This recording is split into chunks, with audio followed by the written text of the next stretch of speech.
Hello everyone, आप सभी का स्वागत है आपके अपने study platform VKS Vishnu online classes पर। तो आज के इस वीडियो में हम डिस्कस करने जा रहे हैं कंपटीशन क्लासेस को लेकर के, जो हम कॉम्पिटिटिव एग्ज़ाम की तैयारी करते हैं, जैसे एसएससी, सीजीएल, सीएचएसएल, एमटीएस या बैंकिंग वगैरह की हम तैयारी करते हैं। क्योंकि बैंकिंग का सिलेबस एसएससी से थोड़ा डिफरेंट होता है, बट हम कोशिश करेंगे आपको कि दोनों को कंबाइन करके पढ़ाएं, ऐसे बैंकिंग के लिए भी, एसएससी के लिए भी।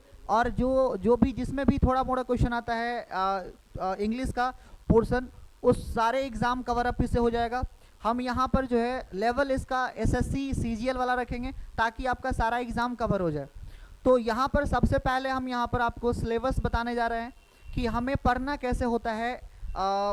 एसएससी सीजीएल या जो भी कॉम्पिटिटिव एग्ज़ाम के सिलेबस होते हैं, वो उसके क्या होते हैं सिलेबस, वो सारे सिलेबस को हम यहाँ पर इस वीडियो में बताने जा रहे हैं, ताकि आपका एक शॉर्ट ओवरव्यू मिले और तैयारी करने का एक रास्ता मिले कि हम किस तरह से अपने एग्ज़ाम के लिए तैयारी कर सकते हैं।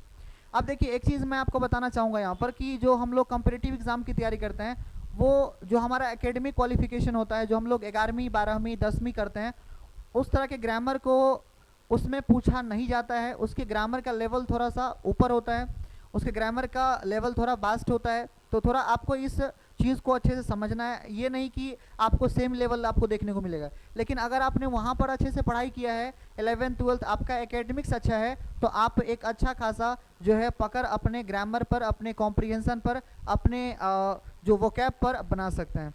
तो हम सारे चीज़ों को एक एक करके डिस्कस करते हैं यहाँ पर, ध्यान दीजिएगा इस बात पर। चलिए, सबसे पहले हम यहाँ पर सेक्शन की बात करते हैं, ध्यान दीजिएगा। तो जब भी हम बात करते हैं इंग्लिश के सेक्शन को लेकर के, तो इंग्लिश के जो सेक्शन होते हैं ना, अगर हम ऐसे बात करें इंग्लिश के सेक्शन,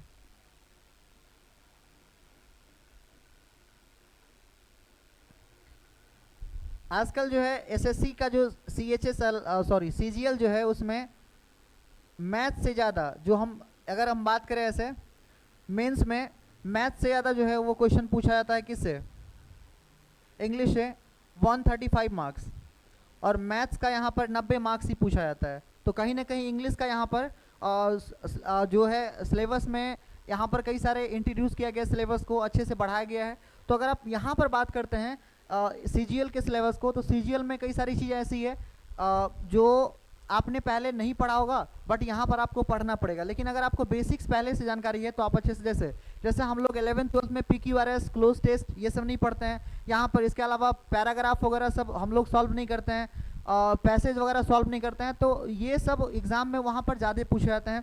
तो इससे यहाँ पर हमें जो जो हिंदी बेल्ट से आते हैं, जो जिसका बैकग्राउंड हिंदी है, जो बिहार से आते हैं स्पेशली, वहाँ पर क्या होता है कि इंग्लिश का उतना दबदबा नहीं हो जाता है। और कई सारे स्टूडेंट जो सीबीएसई बोर्ड से पढ़े होते हैं, उसका इंग्लिश अंडरस्टैंडिंग अच्छा होता है, तो वो अच्छा कर लेते हैं। लेकिन हिंदी बेल्ट के जो स्टूडेंट होते हैं, उसका जो है इंग्लिश एकदम ख़त्म होता है, तो उसको एकदम बेसिक से पढ़ाना पड़ता है। तो यहाँ पर हम आपको जीरो से एकदम पढ़ाएंगे, ताकि आपका जो है एक लेवल बने। और ये वीडियो यूट्यूब पे भी आएगा, और आपको ये प्रॉपरली अच्छे से क्लास को रेगुलर बेसिस पे करना है। जिस भी एग्ज़ाम की आप तैयारी कर रहे हैं, उस सारे एग्ज़ाम को लेकर के ओरिएंटेशन, सारा एग्ज़ाम है, सारे एग्ज़ाम को लेकर के हम यहाँ पर आपको करा रहे हैं। हमने आपको पहले बताया, बैंक और एसएससी दोनों का जो सिलेबस होता है वो सेम ही होता है, बट उस लेवल का फ़र्क होता है। उसमें ज़्यादा कॉम्प्रिहेंशन वाला पार्ट पूछा जाता है, इसमें कॉम्प्रिहेंशन वाला पार्ट उतना नहीं पूछा जाता है, लेवल भी ऊपर नीचे होता है थोड़ा।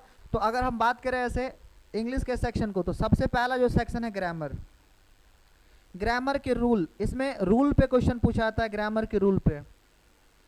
तो ग्रामर की अगर हम बात करें, ग्रामर ग्रामर के रूल या ग्रामर हमको अच्छे से पढ़ना होगा, तब जाकर के यहाँ पर जो हम अच्छा खासा मार्क्स ला सकते हैं। तो पहला सेक्शन हमने बताया ग्रामर या ग्रामर के रूल। दूसरा सेक्शन यहाँ पर आप ध्यान दीजिएगा, एक है वोकैब, जिसको हम वोकैबुलरी बोलते हैं। तो वोकैबुलरी क्या होता है ना, आप देखिएगा, वर्ड मीनिंग वाला पोर्शन, इसमें हमें क्या क्या चीज़ें हमें करना होता है, ध्यान दीजिएगा। जैसे हमें इसमें साइनो करने होते हैं, जिसको हम लोग सिनोनिम बोलते हैं, सिनोनिम्स, एंटोनिम्स, सिनोनिम्स, एंटोनिम्स। इसके अलावा अगर हम बात करें यहाँ पर, तो होमोफोन्स, आजकल जो है इसको यूज़ किया गया है, होमोफोन्स। इसके अलावा OWS, वन वर्ड्स सब्सटीट्यूशन। इसके अलावा अगर हम बात करें तो फ्रेजल वर्ब, फ्रेजल वर्ब या idioms and phrases, idioms and phrases. तो ये सब वोकेबलरी का पार्ट है। अगर आप अच्छा मार्क्स लाना चाहते हैं तो इस सारे को यहाँ पर देखना पड़ेगा, इस पर पकड़ बनाना पड़ेगा आपको वोकैब वाला पोर्शन पर। तीसरा अगर हम बात करें यहाँ पर, तीसरा सेक्शन जो सबसे कठिन सेक्शन है, जो हिंदी बेल्ट वाले स्टूडेंट को सबसे ज़्यादा प्रॉब्लम होता है, वो यहाँ पर है कॉम्प्रीहेंशन। कॉम्प्रीहेंशन को अच्छा करने के लिए सबसे पहले बुक रीडिंग आपको करना होगा। जब तक आप बुक रीडिंग नहीं करेंगे तब तक ये वाला पोर्शन अच्छा नहीं होगा। तो सबसे पहले आपको बुक रीडिंग पर ध्यान देना है, आपको एक बेहतर कॉन्सेप्ट पहले यहाँ पर बनाना है, और बुक रीडिंग करके आपको समझ डेवलप करना है, अंडरस्टैंडिंग को डेवलप करना है, तभी हो पाएगा। इसके अलावा इसमें क्या क्या आता है ध्यान दीजिएगा। जैसे हम लोग बात करते हैं क्लोज टेस्ट, जैसे हम लोग बात करते हैं यहाँ पर PQRS,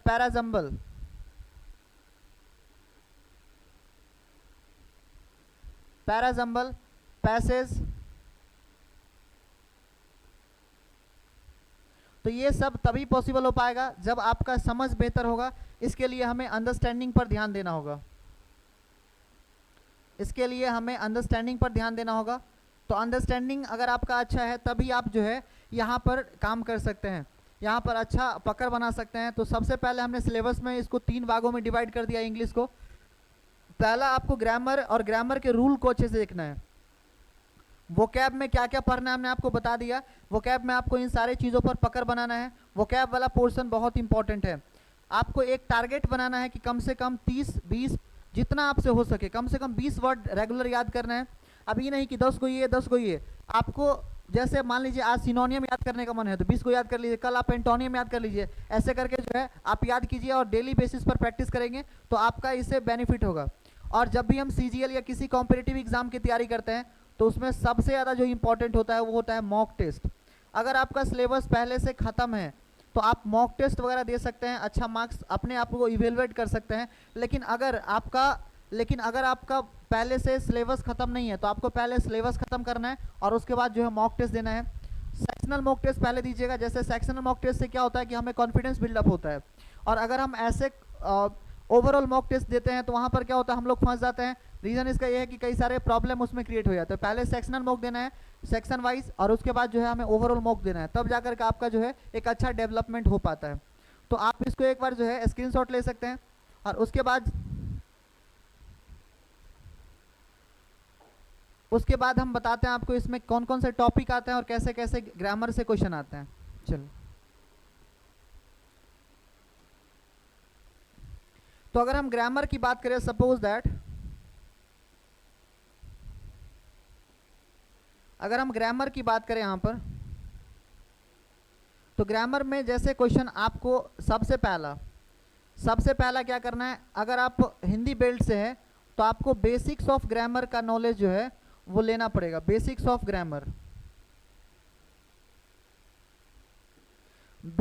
ग्रामर का नॉलेज लेना पड़ेगा। दूसरा हम आपको बता रहे हैं क्या, ध्यान दीजिएगा, पार्ट्स ऑफ स्पीच का जो है पार्ट्स ऑफ स्पीच को अच्छे से कवर अप करना होगा। पार्ट्स ऑफ स्पीच में वही क्या क्या आते हैं, 8 पार्ट्स होते हैं। इसके कौन कौन से पार्ट्स आते हैं बताएंगे यहाँ पर।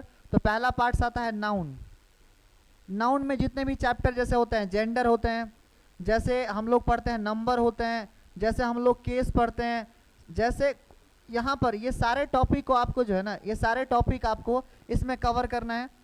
तो जब भी हम नाउन पढ़े तो इन सारे टॉपिक को कवर करें और इससे एरर वाला क्वेश्चन प्रैक्टिस करें। एरर डिटेक्शन जो है हम प्रैक्टिस करें कि जैसे हम लोग पढ़ लिए कोई भी टॉपिक, तो इसमें हमें एरर पहचान पा रहे कि नहीं। अगर क्वेश्चन में अगर दे दिए एरर कहीं पर तो हम पहचान पा रहे कि नहीं। तो प्रैक्टिस करने के लिए आप एरर डिटेक्शन वाला क्वेश्चन कर सकते हैं। हमने आपको ये बताया। इसके अलावा प्रोनाउन आपको पढ़ना है, इसके अलावा आपको इसमें एडजेक्टिव पढ़ना है, यहाँ पर। चलिए, यहाँ पर एडजेक्टिव पढ़ना है, दूसरा पार्ट। ये तो पहला पार्ट था, इसके अंदर दूसरा पार्ट। तीसरा पार्ट अगर बात करें एडजेक्टिव, हमने आपको एक चीज़ और बताया, जब भी आप एडजेक्टिव पढ़ रहे हैं ना, एडजेक्टिव के साथ साथ आप किसको पढ़ लीजिए, तो डिग्री को पढ़ लीजिए आप, कंपैरिजन ऑफ डिग्री या डिग्री कंपैरिजन को पढ़ लीजिए। इसके अलावा आप साथ ही साथ आर्टिकल को भी पढ़ लीजिए। आप अगर सपोज करें यहाँ पर डिटरमिनर को भी आप पढ़ सकते हैं साथ ही साथ। तो एक आपका एक बेहतर कॉन्सेप्ट डेवलप होगा। और फिर वही सेम चीज़ करना है, एरर वाला क्वेश्चन को प्रैक्टिस करना है यहाँ से, कि अगर हम क्वेश्चन जो भी हमने पढ़ा है चैप्टर, क्या उसमें हम गलती को पहचान पा रहे हैं कि नहीं, कि गलती अगर है उस सेंटेंस में तो हम ढूंढ पा रहे हैं कि नहीं। तो सबसे पहला काम आपको ये करना है, और सारे चीज़, और इसमें आपको एक काम करना है, प्रोनाउन वाला में प्रोनाउन चार्ट को आपको अच्छे से याद करना है, प्रोनाउन चार्ट को अच्छे से याद करके रखना है। इसमें कहीं पर भी कोई संदेह नहीं होना चाहिए। इसका यूज़ हमें देखने को मिलता है जनरली जब भी हम बात करते हैं। यहाँ पर आगे अगर हम बात करें, यहाँ पर अगर देखें तो नेक्स्ट में हमारा वर्ब, और इस पर आपका पकड़ बनाना बहुत ज़रूरी है।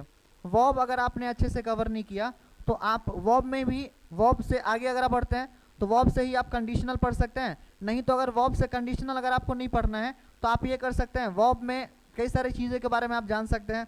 जैसे हम लोग बात करते हैं यहाँ पर जेरंड को लेकर के, यहाँ पर बात करते हैं इन्फिनिटिव को लेकर के, यहाँ पर बात करते हैं पार्टिसिपल को लेकर के, यहाँ पर बात करते हैं फाइनाइट नॉन फाइनाइट को लेकर के, इम्फैटिक नॉन इम्फैटिक को लेकर के, फाइनाइट नॉन फाइनाइट को लेकर के, फाइनाइट एंड नॉन फाइनाइट। इसके अलावा हम बात करते हैं इम्फैटिक और नॉन इम्फैटिक को लेकर के। तो सारे चीज़ें जो है ना इसमें आपको करना है। तो वर्ब अगर आप पढ़ रहे हैं तो आपको डिटेल में पढ़ना है, और फिर वही सेम चीज़ आपको प्रैक्टिस करना है। तो प्रैक्टिस आपको करना है, कॉमन एरर वाला प्रैक्टिस करना है। वर्ब इंपॉर्टेंट टॉपिक इसलिए है क्योंकि इसका आपको सीधा रिलेशन टाइम एंड टेंस है, तो आप इसको अच्छे से ध्यान। इसके अलावा आप एडवर्ब पढ़िए, एडवर्ब से भी एरर क्वेश्चन बनते हैं। एडवर्ब पढ़ करके उसको भी आप एरर वाला क्वेश्चन प्रैक्टिस कर सकते हैं। एरर वाला क्वेश्चन यहाँ से भी प्रैक्टिस कर सकते हैं। एरर डिटेक्शन का क्वेश्चन आपको प्रैक्टिस करना है कि आप एरर को डिटेक्ट कर पा रहे हैं या नहीं कर पा रहे हैं। आगे प्रीपोजिशन, जो प्रेपोजिशन हमारा है वो भी, प्रेपोजिशन की अगर हम बात करें, प्रेपोजिशन की अगर हम बात करें तो वो भी अगेन एक इम्पॉर्टेंट टॉपिक है। प्रेपोजिशन जो है वो भी एक अगेन अच्छा टॉपिक है, उसको भी आपको प्रैक्टिस करना है। इसके अलावा कंजंक्शन, कंजंक्शन तो है ही, कंजंक्शन एक इम्पॉर्टेंट टॉपिक इसलिए भी है क्योंकि इसका कई सारा यूज़ होता है। जैसे हम लोग पेयर में भी एक से क्वेश्चन पूछ लिया जाता है, तो पेयर वाला क्वेश्चन भी इससे पूछा जाता है, और इंटरजेक्शन से भी क्वेश्चन जो है वो पूछा जाता है, लेकिन रेयर पूछा जाता है, इंटरजेक्शन का उतना यूज़ नहीं है।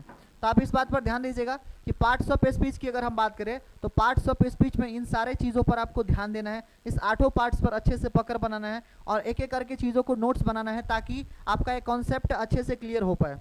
नेक्स्ट यहाँ पर स्लाइड में, पहले ये स्लाइड आप यहाँ पर नोट डाउन कर लीजिए, स्लाइड को आप नोट डाउन कर लीजिए। नेक्स्ट हम आगे बढ़ते हैं, फिर ध्यान दीजिएगा। नेक्स्ट अगर टॉपिक की बात करें यहाँ पर, time and tense, time and tense को आपको अगर प्रैक्टिस करना अच्छे से। इसके अलावा अगर हम बात करें यहाँ पर, इसके अलावा बात करें तो आपको वॉइस नरेशन को प्रैक्टिस करना है। नरेशन पहले तो इससे 20-20 क्वेश्चन पूछे जाते थे, बट आज के डेट में उतना है नहीं। आज तो 45 क्वेश्चन ही मेंस में पूछे जाते हैं, और एक क्वेश्चन जो है वो 3 मार्क्स का होता है। तो हम ऐसे बात करें तो ये कितना का हो गया, ऐसे 135। यहाँ पर वॉइस की बात करें, वॉइस भी आपको करना है। क्वेश्चन टैग की बात करें, क्वेश्चन टैग भी आपको प्रैक्टिस करना है। क्वेश्चन टैग, ये सारे ग्रामर के टॉपिक है, ये आपको प्रैक्टिस करना ही करना है, ये आपको प्रैक्टिस करना ही करना है। अगर आप इसको प्रैक्टिस नहीं कर रहे हैं फिर आप फंस जाएंगे यहाँ पर। इसको प्रैक्टिस करना ही करना है। तो नेक्स्ट अगर हम बात करें, क्वेश्चन टैग हो गया, ये हो गया। इसके अलावा नरेशन, टेंस, इसके अलावा हमें कंडीशनल सेंटेंसेस को प्रैक्टिस करना है। कंडीशनल सेंटेंस को अगर हम प्रैक्टिस नहीं करते हैं तो फिर हम फंस जाएंगे। अगेन हमको कंडीशनल सेंटेंस को अच्छे से प्रैक्टिस करना है, एग्जाम में इससे क्वेश्चन देखने को मिलता है। चलिए, इसके अलावा अगर हम बात करें तो और भी क्या हो सकते हैं। सपोज दैट अगर हम ऐसे बात करें, और भी कौन से टॉपिक हो सकते हैं, ऐसे हम लोग बोलते हैं मूड भी यहाँ पर पढ़ सकते हैं आप, मूड वगैरह के बारे में, है ना।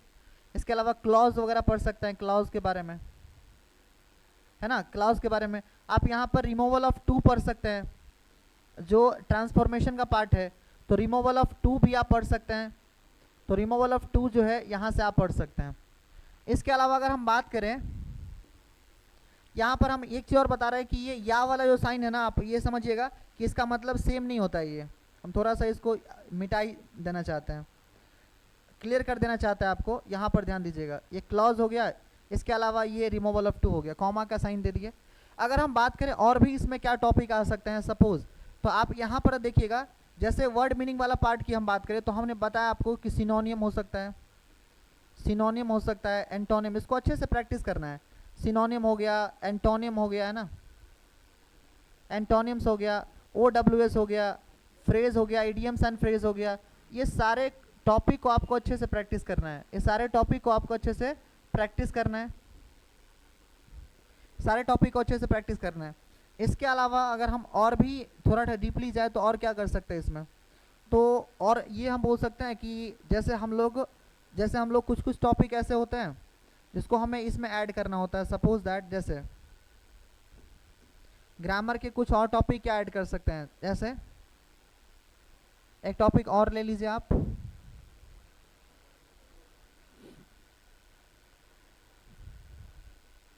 हाँ होमोफोन्स भी आप ले सकते हैं। होमोफोन्स, इससे भी आजकल क्वेश्चन पूछे जाते हैं, होमोफोन्स से भी क्वेश्चन पूछे जाते हैं। हाँ मॉडल वर्ब अगेन वर्ब में भी है, तो वहाँ से कवर अप हो जाएगा। अब देखिए सारा टॉपिक आपको क्लियर करने के बाद, ये सारा टॉपिक पहले अच्छे से पढ़ना है, जितना टॉपिक हमने आपको बताया ये सारे टॉपिक को डिटेल में कवर अप करना है। और आपको जैसे जैसे हम यहाँ पर सिलेबस बताएंगे, जैसे जैसे कॉन्सेप्ट बताएंगे, वैसे वैसे आपको कवर अप करना है कॉन्सेप्ट को। और यहाँ पर जैसे जैसे आपको सिलेबस कराया जाएगा वैसे आपको नोट्स बनाने हैं। इसके बाद फिर आपको अगेन क्या करना है, यहाँ पर अगेन आपको क्या करना है, अब देखिएगा आपको क्वेश्चन प्रैक्टिस करना है, क्वेश्चन प्रैक्टिस करना है। ऐसे क्वेश्चन प्रैक्टिस कहाँ से करना है हम आपको बता रहे हैं, ध्यान दीजिएगा। पहले तो हम आपको जो पढ़ाएंगे उसका क्वेश्चन प्रैक्टिस करवाएंगे। क्वेश्चन प्रैक्टिस करवाने के बाद आपको सेट वगैरह लगाना है, जो मॉक टेस्ट हम बात कर रहे हैं। अब देखिएगा इसमें क्वेश्चन सारा टॉपिक आपको कवर करने के बाद आपको सेंटेंस इम्प्रूवमेंट वाला जो है पार्ट को आपको कवर अप करना है। इससे क्वेश्चन आते हैं सेंटेंस इम्प्रूवमेंट, सारा टॉपिक मिला करके क्वेश्चन पूछे जाते हैं।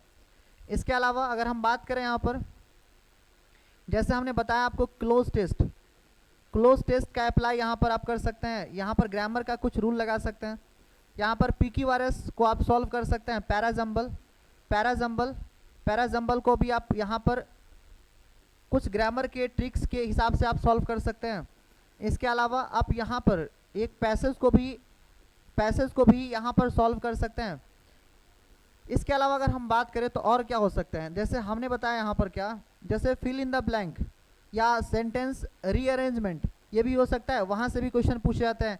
तो यहाँ पर या हम बोल सकते हैं कॉमन एरर, कि अगर सेंटेंस में कहाँ पर एरर है तो कॉमन एरर को आपको प्रैक्टिस करना है। और ये तभी हो पाएगा जब आपका सिलेबस अच्छे से ख़त्म होगा, तभी हो पाएगा। तो ग्रामर के जितने भी टॉपिक्स हमने आपको बताया उसको अच्छे से कर लेना है। और सबसे ज़्यादा काम करना है आपको वर्ड मीनिंग पर, क्योंकि वर्ड मीनिंग से आजकल ज़्यादा क्वेश्चन पूछे जाते हैं, वोकैब से ज़्यादा क्वेश्चन पूछे जाते हैं। एंटो साइनो आपको याद करना है, 1 वर्ड्स याद करना है यहाँ पर। इसके बाद जो है phrasal verb, idioms and phrases को याद करना है। तो ये सारे चीज़ों को आपको करना है। उसके बाद आपको बुक रीडिंग का एक हैबिट डेवलप करना है। और तब जा करके आप अगर सोचेंगे कि हमको तो सब कुछ आता ही है, ओवर कॉन्फिडेंस से यहाँ पर एग्ज़ाम आपका क्वालिफाइड नहीं हो पाएगा। तो अगर आप ओवर कॉन्फिडेंस अगर आपको है तो अच्छी बात है, बट वो उसका आपको कहीं ना कहीं खामियाजा भुगतना पड़ सकता है। तो आपको सबसे पहले क्या करना है ना, कि जो आपका कमज़ोर पहलू है, जो आपका कमज़ोर एस्पेक्ट है, उस एस्पेक्ट पर आपको काम करना है और उसको बेहतर बनाना है। और तब डेफिनेटली एक अच्छा मार्क्स आप ले पाएंगे एग्ज़ाम में, और अपने एग्ज़ाम में अच्छे रैंक को ला पाएंगे यहाँ पर। और सबसे पहले आपको सिलेबस को ख़त्म करना है और उसके बाद मॉक टेस्ट का प्रैक्टिस करना है। मॉक टेस्ट हम आपको बता रहे हैं, मॉक टेस्ट के लिए जो फेमस है टेक्स्ट बुक का आप ले सकते हैं। टेक्स्ट बुक का मॉक टेस्ट सबसे अच्छा होता है। इसके अलावा अगर हम बात करें तो और भी जैसे कई सारे मॉक टेस्ट वाले कंपनी हैं, टेक्स्ट बुक हो गया, ऑलीवोर्ड हो गया। इसके अलावा सुपर मॉक हो गया। सुपर मॉक तो थोड़ा हैवी मॉक है, बट यहाँ पर टेक्स्ट बुक से आप जो है स्टार्ट कर सकते हैं। सबसे पहले सेक्शनल मॉक आपको देना है, सेक्शनल मॉक। उसके बाद आपको प्रीवियस ईयर मॉक देना है, जिससे आपको कॉन्फिडेंस आएगा। और यहाँ पर फिर आपको देना है आपका फुल मॉक। तो ये इस तरीके से अगर आप तैयारी करते हैं तो आपका एक बेहतर प्रिपरेशन हो पाएगा। और अदरवाइज़ आप इस तरीके से अगर नहीं करते हैं तो फिर आपको दिक्कत हो जाएगा। तो इससे सबसे पहले आपको क्या काम करना है कि जब भी आप यहाँ पर क्वेश्चन प्रैक्टिस इंपॉर्टेंट है, सबसे पहले सिलेबस को आपको ख़त्म करना है, तभी जा कर के हो पाएगा। तो ये सिलेबस हमने आपको इसमें कंपेरेटिव एग्ज़ाम का जो एसएससी के लिए जो भी एग्ज़ाम में यहाँ पर कंडक्ट कराती है वो सारा एग्ज़ाम का हम सिलेबस यहाँ पर बताएं हैं। इसमें से आप अगर बैंक के भी एस्पायरेंट है तो यहाँ से भी क्वेश्चन जो है आपके एग्ज़ाम में आते हैं, लेकिन बैंक का लेवल थोड़ा एसएससी से ऊपर होता है। बट अगर आप तैयारी दोनों एक साथ करते हैं तो इंग्लिश में हमें नहीं लगता है कोई प्रॉब्लम आपको होगा। तो यहाँ से आपको अच्छे से प्रेपरेशन करना है और यहाँ से आपको मॉक टेस्ट वगैरह देने के लिए ये जो है टेस्ट वाला ऐप है, टेस्ट ऐप यहाँ पर आप ले सकते हैं। तो आई होप आपको यहाँ से सब कुछ समझ आ गया होगा और आप चीज़ों को बेहतर से समझ पाए होंगे। तो मिलते हैं फिर आपको नेक्स्ट सेशन में नेक्स्ट क्लास के साथ, और तब जाकर के वहाँ पर हम आपको बेहतर तरीके से समझाएंगे किसी भी ग्रामर के टॉपिक को। तो इस वीडियो को देखने के लिए आपका बहुत बहुत धन्यवाद। मिलते हैं आपको अगले नेक्स्ट वीडियो में। Thanks for watching.